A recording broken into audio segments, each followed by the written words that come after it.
নমস্কার বন্ধুরা, আবার চলে এসেছি একটা নতুন অভিজ্ঞতা নিয়ে তোমাদের সাথে শেয়ার করতে।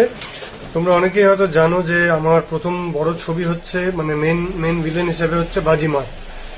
কিন্তু তার আগে আমি আরো অনেকগুলো ছবিতে ছোট্ট ছোট্ট পাঠ করেছি। যাই হোক, কিন্তু বাজিমাত ছবিটা হলো আমার জীবনের প্রথম বড় ছবি। তো বাজিমাত ছবির যেটা আমার জীবনে প্রথম পাওয়া আর কি, যে ছবিটা যেটা দিয়ে আমার পরিচিতি তৈরি হয়েছিল, সেই ছবির একটা ছোট্ট অভিজ্ঞতা তোমাদের সাথে আমি শেয়ার করব। যে বাজিমাত ছবির জন্য যখন আমাকে ডাকা হয়েছিল প্রথম, তখন তখন আমি একটু চুলটা বড় বড় রাখতাম। আমি শুরু থেকে একটু চুল বড় রাখতে পছন্দ করতাম। এখন যেহেতু চুল অনেক জলের কারণে হোক বা বয়সের কারণে হোক, যেগুলো চুল অনেকটাই কমে গেছে, সে কারণে একটু ভয় লাগে রাখতে চুলটা বড়, কারণ বড় চুল রাখলে চুলটা ওঠে খুব বেশি। তখন প্রচুর মানে আমি চুল বড় রাখতাম।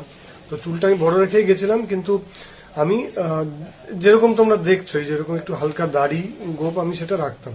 সে সময় আমার এগুলো থাকতো, কিন্তু আমি মানে একসময় ক্লিন শেভও করেছি। তো 2009-এর পর থেকে আমি কখনো আর আমার দাড়ি শেভ করিনি, আমি ট্রিম করি। তখন তো আমি ট্রিমার দিয়ে ট্রিম করি। যাই হোক, সেটা পরের ঘটনা। তো আমি যখন যাই প্রথম ওই ছবির জন্য, তো তখন প্রথমে আমাকে যখন দেখেন ওনারা, তো দেখে বলেন যে লুকটা চেঞ্জ করতে হবে। তো পরিচালক যিনি ছিলেন মানে হরনাথ চক্রবর্তী, হরদা, উনি বলেন যে লুকটাকে চেঞ্জ করতে হবে। তো ওরা বলে যে কিভাবে চেঞ্জ করতে হবে। তো ওরা আমাকে ডাকেন একদিন, ডেকে বলেন মেকআপ রুমে গিয়ে বলেন যে এর দাড়ি আর গোপ দুটো কেটে দাও।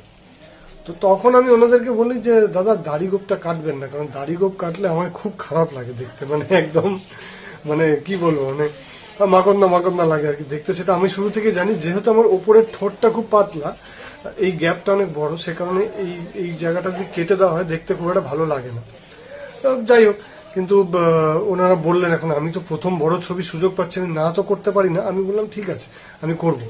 আমি গেলাম, দাড়িগোপটা ওনারা আমাদেরকে ওই টুইন ব্লেড এনে দিলেন। টুইন ব্লেড দিয়ে আমি ভালো করে ওটাকে শেভ টেপ করে ওনাদের ওখানে গেলাম। যেই আমাকে হরদা দেখলেন, দেখার সঙ্গে সঙ্গে বললেন, এ ভাই তুমি বাড়ি যাও, তুমি বাড়ি যাও, তোমাকে নিয়ে কাজ করা যাবে না। তাই আমি বললাম দাদা, আমি তো আগেই বলেছিলাম। না না, তোমাকে তো পুরো লেডিস লেডিস লাগছে দেখতে, তোমাকে নেবো না এই ছবিতে।